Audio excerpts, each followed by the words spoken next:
All Kerala ആധാരം എഴുത്ത് association കൊല്ലം ജില്ലാ ജനറൽ ബോഡിയും സംസ്ഥാന നേതാക്കളെ ആദരിക്കലും കുണ്ടറ ഇളമ്പള്ളൂർ ഫാസ്റ്റ് ഹാളിൽ നടന്നു.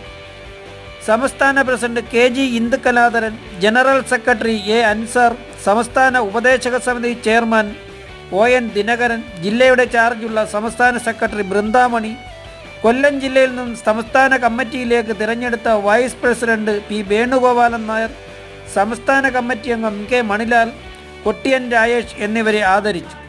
ചടങ്ങിൽ സംസ്ഥാന കമ്മിറ്റി അംഗം പൊന്നമ്മ ജയൻ, ജില്ലാ വൈസ് പ്രസിഡന്റുമാരായ മുരളീധരൻ പിള്ള, മോഹനകൃഷ്ണൻ, ജോയിന്റ് സെക്രട്ടറിമാരായ സുധാകരൻ, ഷിജു, കൊല്ലം ജില്ലാ വനിതാ ചെയർപേഴ്സൺ അമ്പിളി R എന്നിവർ സംസാരിച്ചു.